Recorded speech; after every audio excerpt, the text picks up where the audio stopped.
Hi, today we will be discussing Chapter 28 of Harrison's Principles of Internal Medicine. This chapter deals with disorders of the eye. This slide set is part 2 of 2 on eye disorders causing chronic visual loss in this chapter. In this set of slides, we will discuss 5 etiologies, namely central serous chorioretinopathy, diabetic retinopathy, retinitis pigmentosa, epiretinal membrane, and melanoma and other tumors.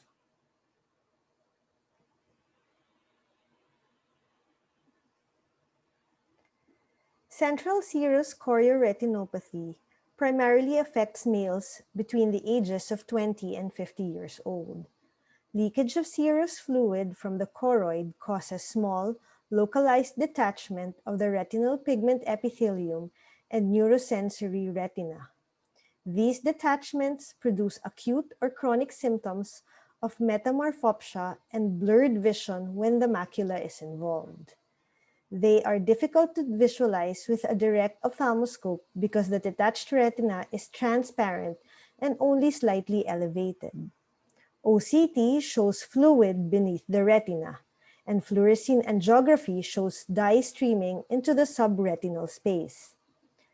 The cause of central serous chorioretinopathy is unknown.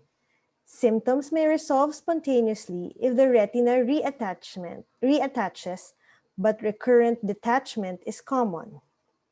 Laser photocoagulation has benefited some patients with this condition. Diabetic retinopathy is now a leading cause of blindness in the United States. The retinopathy takes years to develop, but eventually appears in nearly all cases. Regular surveillance of the dilated fundus is crucial for any patient with diabetes. In advanced diabetic retinopathy, the proliferation of neovascular vessels leads to blindness from vitreous hemorrhage, retinal detachment, and glaucoma. These complications can be avoided in most patients by administration of pan-retinal laser photocoagulation at the appropriate point in the evolution of the disease. Antivascular endothelial growth factor antibody treatment is equally effective, but intraocular injections must be given repeatedly. Retinitis pigmentosa is a general term for a disparate group of rod cone dystrophies characterized by progressive night blindness, visual field constriction with a ring scotoma, loss of acuity, and an abnormal electroretinogram. It occurs sporadically or in an autosomal recessive dominant or X-linked pattern. Irregular black deposits of clump pigment in the peripheral retina called bone spicules, because of their vague resemblance to the spicules of cancellous bone, give the disease its name. The name is actually a misnomer because retinitis pigmentosa is not an inflammatory process. Most cases are due to a mutation in the gene for rhodopsin, the rod photopigment, or in the gene for peripherin, a glycoprotein located in photoreceptor outer segments. Although some forms of retinitis pigmentosa occur in association with rare, hereditary systemic diseases. Chronic treatment with chloroquine, hydroxychloroquine, and phenothiazines can produce visual loss from a toxic retinopathy that resembles retinitis pigmentosa.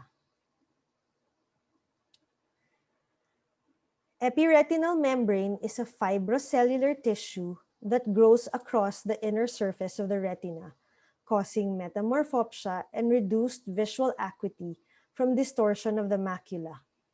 A crinkled cellophane-like membrane is visible on the retinal examination.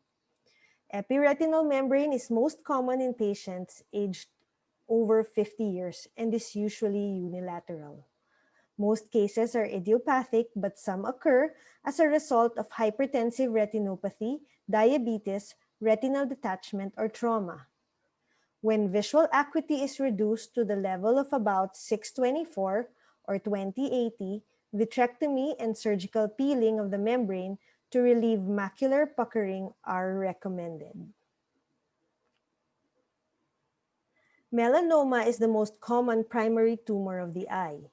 It causes photopsia, an enlarging scotoma, and loss of vision. A small melanoma is often difficult to differentiate from a benign choroidal nevus.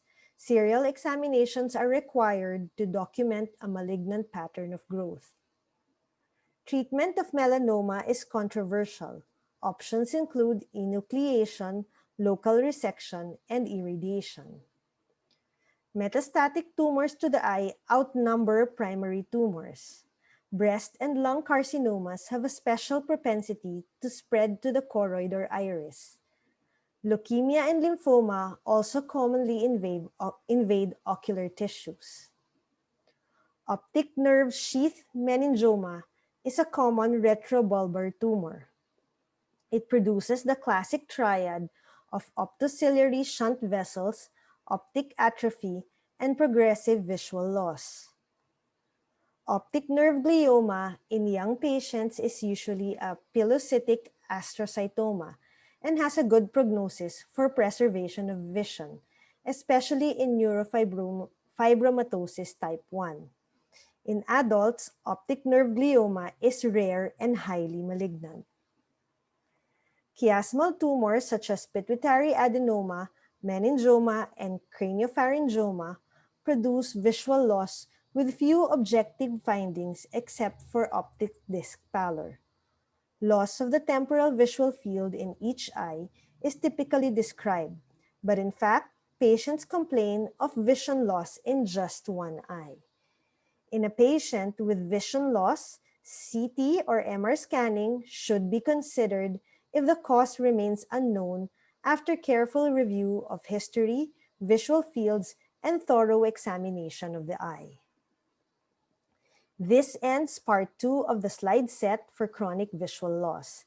Next set of slides will discuss disorders that cause proptosis.